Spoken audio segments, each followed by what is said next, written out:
From the City of Charleston apologizing for slavery to the new Muhiyyidin Baha Leadership Academy, I sit down one-on-one with community activist Shakem Ahket for a special edition of Quintin's Close-Ups.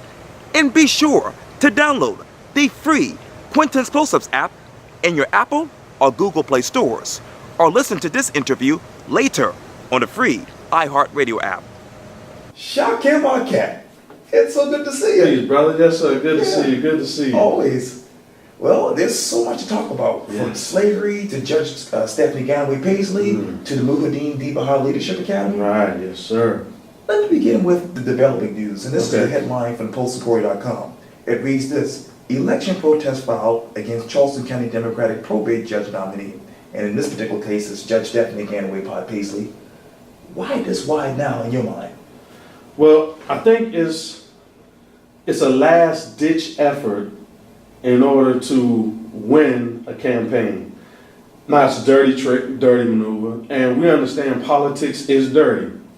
Now, I think Roy and Kelsey actually fell into a stereotype that black people have seen for so long and we've witnessed for so long with the Democratic Party.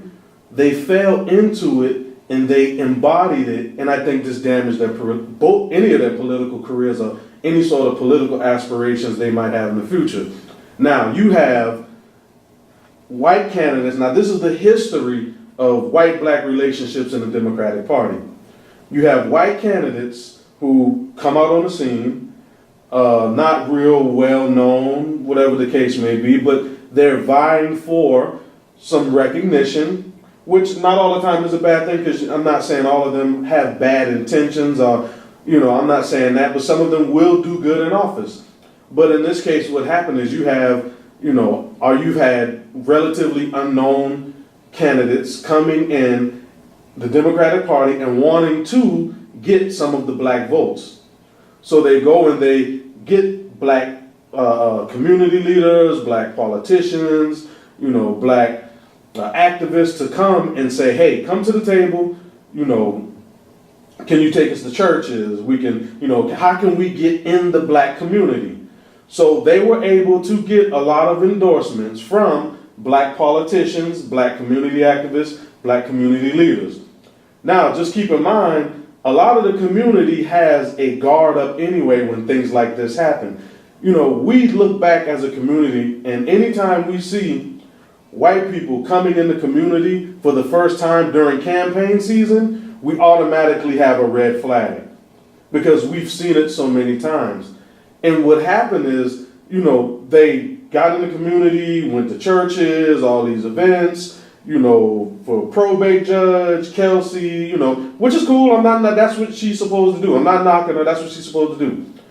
And what ended up happening is it seemed like they played into the dirty political strategy. They said, well, Stephanie, she's not qualified because she's not an attorney. So now it's like, okay, this sister has 12 years experience as a judge, so she understands interpretation of the law. She understands, how to make judgment in fairness. She understands this fundamentally. She doesn't have to be a lawyer. She understands the concept of law and how to be fair. She understands this. So, they come in and she's not qualified, things of that nature. Now, keep in mind, Stephanie has been in the community for years. People know her husband. She has a long track record of being active in the community. So, when you have a white candidate who just pops up out of the scene, just picking at a black person, a black candidate who has a long track record in the community, it presents a problem. So now we have two competing sides, they're fighting. So election time comes, Kelsey's gonna spend all of this money, campaign signs up everywhere, and spend all of this money. Stephanie doesn't really, spend too much money, but she's in the community, knocking on doors, got a good, solid street team, name recognition, name credibility. She ultimately wins. So now, in any normal given circumstance, when a person loses, when they concede with integrity, especially in a primary with the same party. The first thing normally that happens, we know it's a heartbreaker, so we give you time to, kind of maybe get over the initial, we almost had it in the bag. But instead of coming out with integrity and saying, you know what, we lost this. However, looking at the big picture, the party needs to still win in November against Irv Condon. So instead of them coming out with integrity and doing that, they turn around and have somebody in their campaign committee, another attorney, come out and start filing a lawsuit saying, hey, she doesn't live in Charleston County. Hey, look at this information. She doesn't live in Charleston County. So now everybody knows Stephanie. Everybody knows she's lived in Charleston County forever. So the thing is, now what you're doing is you're nitpicking and you're being petty. This type of information, we know you didn't get it overnight. So Roy, what upset me is he comes on and he acts like, oh, I don't know what's going on. Oh, I'm lost, man. What are you talking about? See, now you're trying to play us like we're stupid. We understand how to throw the rock and hide your hand. You a lawyer. That's what y'all practice doing. Being able to throw the rock and hide your hand. So now everybody knows you got something to do with it. So just man up and say, you know what? It is what it is. We challenging it. But what's happened is that now the same people who supported him, supported Kelsey, now they see what's going on and they say, you know what? You're all for self. You're not concerned about the party. You're not concerned about uniting the people. You're concerned about yourself. So tomorrow we have a rally, 7 o'clock. We're going to be down in North Charleston City Hall. We're going to be supporting Judge Stephanie Ganaway Paisley. We want to make sure that everything goes smoothly. We already know this lawsuit that is filed, this petition is frivolous, moot, it has no merit. We know it's going to be thrown out, and we're going to keep it moving. But what I think if I was advising the Willie or Wiley campaign, what I would have told them to do is listen. If you have political, and you always got to think future. If you have political aspirations, sometimes you got to play the long-term game. So playing long-term is coming out and saying, hey, you know what? I still support her. I might disagree. I think, we were the better candidate selection. But hey, the people thought different. Let's go ahead and back her against Irv Condon. But now he just kind of basically, every time that we associate him or Kelsey in the black community, this is the first thing that's going to come up. So he's forever scarred. So I think it's unnecessary. I think it's retaliation, and it's not going anywhere. And to be fair, from what I'm hearing from the sources, basically saying, hey, Roy has nothing to do with this whatsoever. Of course, well, this is the thing. He's a lawyer, right? How many times have we all, as people, gotten somebody to do something for us because we didn't want to let it be known that we did it? That's common sense. It's common sense. So, of course, he's not going to come out and do it on his own because he doesn't want people to know that he's behind it. But this person is in your camp. And secondly, even if he didn't know about it, he's not denouncing it. Kelsey didn't come out and denounce it. They're not coming up. They might come out and say, I didn't know about it. But he's not coming out and saying, I support Stephanie. Until this has been proven to be true, I support her 1,000%. See, if he was real or his intentions was real, he would say, okay, I didn't read this, because he's saying, I didn't read it, I didn't know nothing about it. So if you're real, you know what? You'll say, you know what, I don't know nothing about it. But as of this point, she won. If that shows to be, true or whatever, I don't know. But at this time, until otherwise, she's the Democratic nominee. We're going to support her. We stand with her. But see, his intentions aren't real, because when I questioned him on social media, you know what he said? She's gotten tax fraud, so, she can't be, she shouldn't be a candidate because, we got what the lawyer said is correct. We need another candidate. That may be the truth, but he's relying, if he said he never saw it, and he's not being neutral in his approach and his answer, if he was being neutral, he would say, well, until that manifests itself or whatever, this is who I'm riding with, we're supporting her. If you you say that if you you basically said, if you were to advise them, and this is hypothetical, Right. the Willie campaign. Let me ask you this: if you were advising Stephanie Ganaway right now, what would you tell her to go and say to the folks at the Charleston County Democratic Party? Well, in this situation, I think we'd have to push forward. We push forward, we continue knocking on doors, because it sent a message that elections aren't won because of endorsements. You can have all the endorsements that you want, but knocking on doors and communicating with people, that wins you campaigns. So with or without the Democratic Party, if she has and maintains a fierce ground game, goes out talking to people, going to events, going standing at corner stores or wherever the high traffic areas, a very thorough and exhaustive ground game can beat any sort of Democratic endorsement in the area. So if anything, I would tell them you can either roll or get rolled over. At this point, you let them know, hey, y'all don't have as much power as you think you did, because the people y'all endorsing, they lost. So I'm showing you that the ground game is what's going to carry us, not me trying to fight for these people to endorse me. No, knocking on doors, getting in the trenches, that's what wins campaigns. So at this point, I would tell them you can roll or get rolled over. The choice is yours. And you talk about choice. Let me take you to Charleston City Hall. Okay. Obviously, last night the city of Charleston officially apologized for slavery. Why that? Why now? Well, I got mixed feelings on this, because a lot of people that I love and support me and I support, they felt that this was a step in the right direction. So, I'm not. I feel like me personally, I feel like every time we turn around, it's an apology. Whenever Dylan Roof went and did what he did, the treacherous acts of heinous acts of murder, it was all apologies. We're sorry, and Charleston strong, and but the conditions haven't changed. With Walter Scott, when that happened, it was the same thing.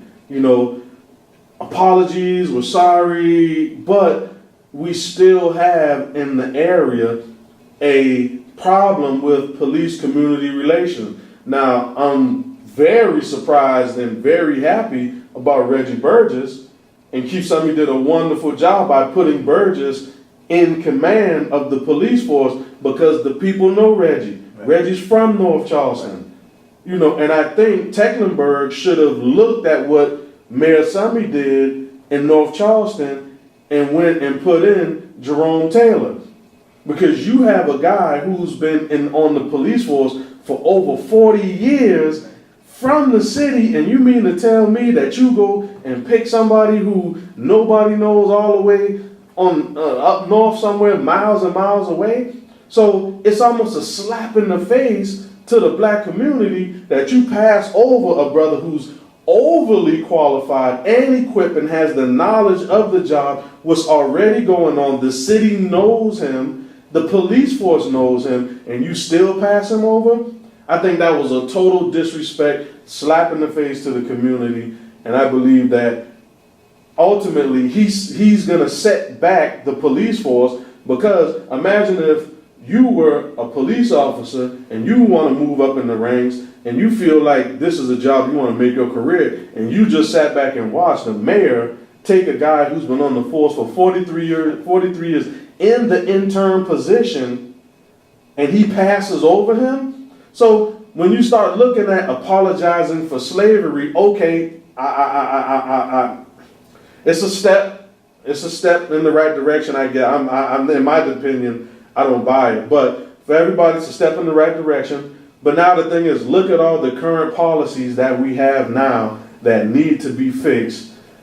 We got to start now with a aim, objective, focus, and start appropriating funds. That brings me to my next question. Everybody that I've talked to for Quintin's Close-Ups has talked about gentrification. Mm-hmm. And we had this conversation about somebody who wanted me to keep something about gentrification, but what is the definition of gentrification right now? You have what, 18% African Americans in the city of Charleston? Right. Where are we with this? Well, to be honest, in the city of Charleston, I think it's a done deal.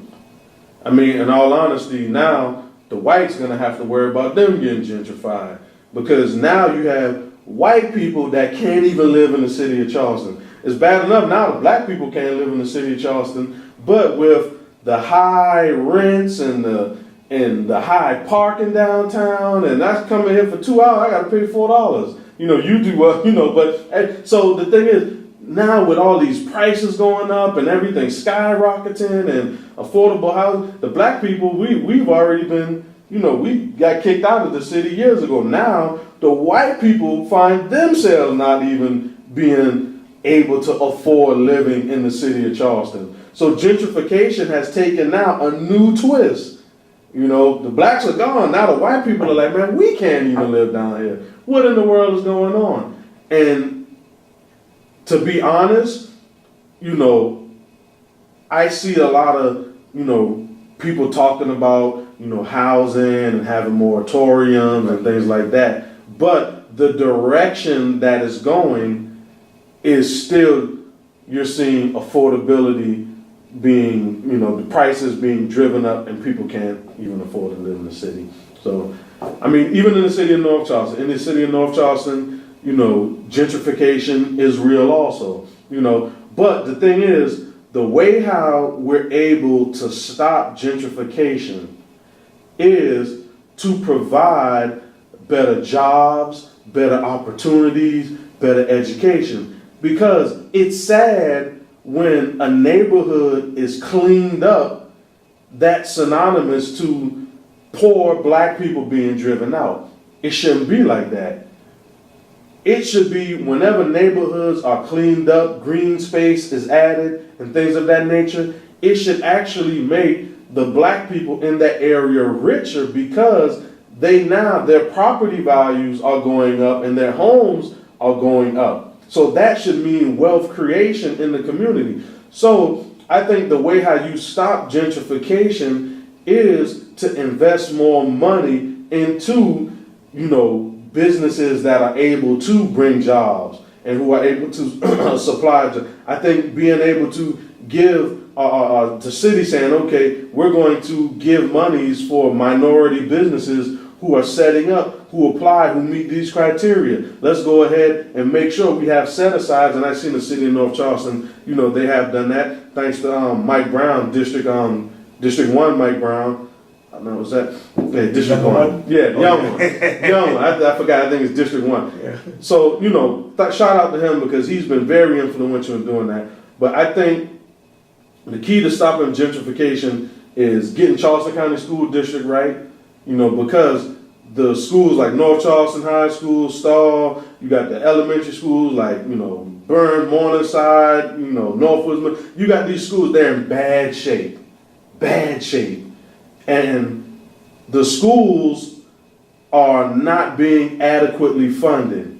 Now, a school board member, they're going to tell you, well, you know, we spend just as much money as in North Charleston as Wando, and the only reason that happens is because you have the students in North Charleston High School with a half-empty building. So when you add in the building cost into the equation and you bake everything up and you divide it by the total cost, yeah, you're actually if you take out maintenance and building, it's going to tell a whole different story. So they're not telling you the numbers that's being baked into this cost per pupil equation that we're seeing. So the numbers are very misleading until you start peeling back the layers and looking at what's going on. So you have schools like North Charleston that are like over 95% black, and none of the children in Park Circle in that area, the gentrified areas, they don't even go to North Charleston High School. They go to School of the Arts, they go to Academic Magnet, they go to Wando. So now what happens is these students aren't going to North Charleston High School, they're going to another school. So what happens to North Charleston High School?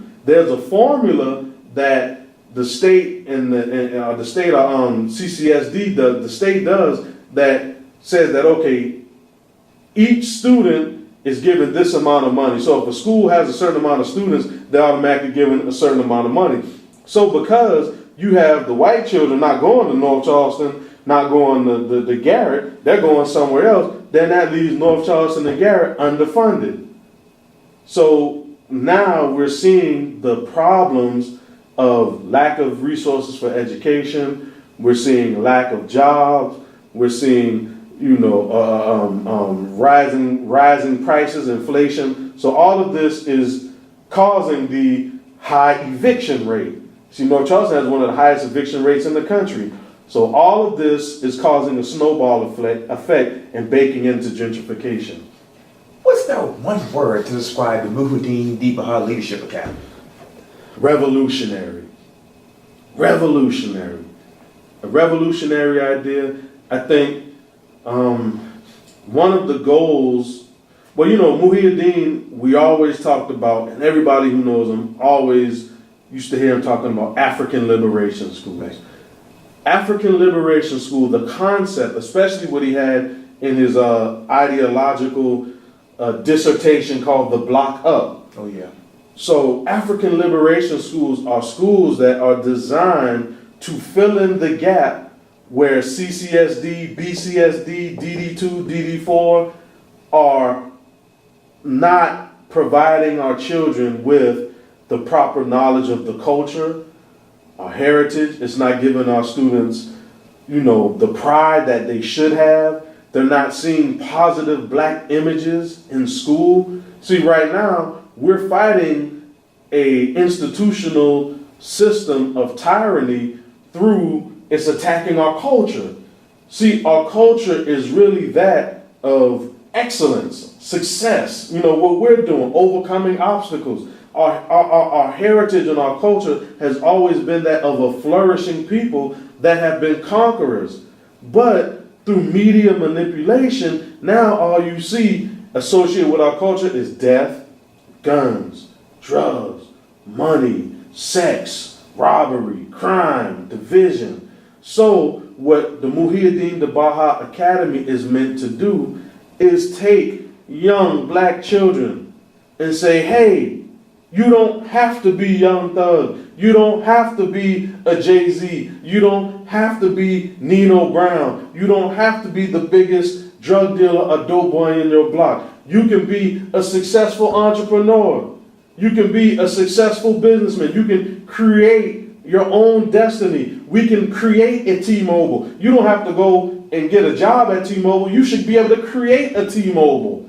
We should be at the forefront of a revolution that is going to allow us to be the drivers of the 21st century. So what we want to do is create a safe space where the children can come. And that's why I want to make sure I got Brother Calvin coming in, Brother Ravenel. I want to make sure that black men are involved also in the teaching process, because less than 3%, I think they said even less than 2% of black males are teachers. So what I want to do and what we've always envisioned is having more of that black male presence to be teachers, to come in and show the children, hey, you don't got to be a drug dealer. You don't got to be a gangbanger. Look at us.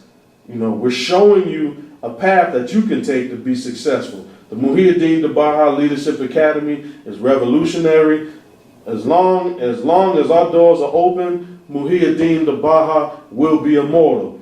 We will make sure that his name and his legacy will always live on. As long as we're living and breathing in an entity where children can come in and learn, when they walk through the door, Muhiyyidin's face is going to be staring at them as soon as they walk through the door. We want Charleston and the world to say, hey, this young man did not die in vain. We will hold on to his legacy to the very end. So what he did is not going to go, is not going to die, is not going to be in vain. We're going to make sure that young man lives on forever. That's what the Muhiyyidin, the Baha Leadership Academy is. Shakem Ahket, or Johnathan Thrower. Thank you so much for your time. Yes, sir, brother. I really appreciate this. Yes, sir. Yes, sir. Yeah, thank you. Yes.